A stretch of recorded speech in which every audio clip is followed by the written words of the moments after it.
लाल किले की प्राचीर से प्रधानमंत्री मोदी ने देश को संबोधित तो किया ही, साथ ही शहीदों को भी प्रधानमंत्री ने नमन किया। कहा कि वीरों का बलिदान कभी भुलाया नहीं जा सकता, राष्ट्र निर्माण करना ही हमारी असली पहचान है।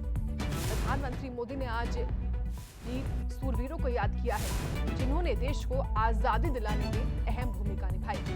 नमन किया, कहा कि वीरों का बलिदान कभी भुलाया नहीं जा सकता, राष्ट्र निर्माण करना ही हमारी असली पहचान है। ये बड़ी बातें रही हैं प्रधानमंत्री मोदी के संबोधन की।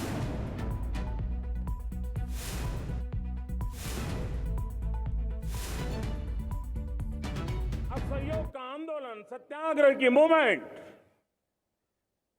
और भगत सिंह, सुखदेव, राजगुरु जैसे अनगिनत वीरों का बलिदान, उस पीढ़ी में शायद ही कोई व्यक्ति होगा जिसने देश की आजादी में अपना योगदान न दिया हो। मैं आज देश की आजादी के जंग में जिन ने योगदान दिया है, बलिदान दिए हैं, त्याग किया है, तपस्या की है, उन सबको आदरपूर्वक नमन करता हूं, उनका अभिनंदन करता हूं। आज 15 अगस्त महान क्रांतिकारी और अध्यात्म जीवन के ऋषितुल्य प्रणेता श्री अरबिंदो की 150वीं जयंती पूर्ण हो रही है। ये वर्ष स्वामी दयानंद सरस्वती के 150वीं जयंती का वर्ष है।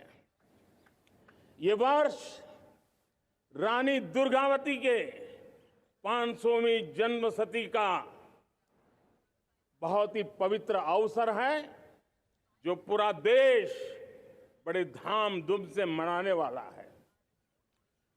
ये वर्ष मीराबाई, भक्ति योग की सिरमौर मीराबाई के 525 वर्ष का भी ये पावन पर्व है। ये बार जो 26 जनवरी हम मनाएंगे, वो हमारे गणतंत्र दिवस की 75वीं वर्षगांठ होगी। अनेक प्रकार से अनेक अवसर, अनेक संभावनाएं राष्ट्र निर्माण में जुटे रहने के लिए पल पल नई प्रेरणा, पल पल नई चेतना, पल पल सपने, पल पल संकल्प, शायद इससे बड़ा कोई अवसर नहीं हो सकता। पिछले कुछ सप्ताह नॉर्थ ईस्ट में, विशेषकर मणिपुर में और हिंदुस्तान के भी अन्य कुछ भागों में, लेकिन विशेषकर मणिपुर में जो हिंसा का दौर चला, कई लोगों को अपना जीवन खोना पड़ा, मां बेटियों के सम्मान के साथ खिलवाड़ हुआ। लेकिन कुछ दिनों से लगातार शांति की खबरें आ रही हैं। देश मणिपुर के लोगों के साथ है। देश मणिपुर के लोगों को पिछले कुछ दिनों से जो शांति बनाए रखी है, उस शांति के पर्व को आगे बढ़ाएं और शांति से ही समाधान का रास्ता निकलेगा। और राज्य और केंद्र सरकार मिलकर के उन समस्याओं के समाधान के लिए भरपूर प्रयास कर रही है, करती रहेगी। हमारे देश को नोच लिया है परिवारवाद ने। इस परिवारवाद ने देश को जिस प्रकार से जकड़ के रखा है, उसने देश के लोगों का हक छीना है। और तीसरी बुराई तुष्टीकरण की है। ये तुष्टीकरण में भी देश के मूलभूत चिंतन को, देश के सर्व समावेशक हमारे राष्ट्रीय चरित्र को दाग लगा दिए, तहस नहस कर दिया है इन लोगों ने।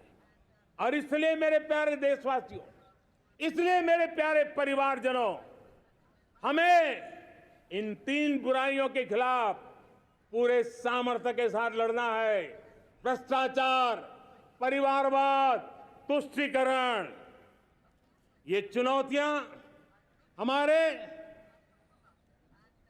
ये ऐसी चीजें पनपी है जो हमारे देश के लोगों का जो आकांक्षा है उसका दमन करती है।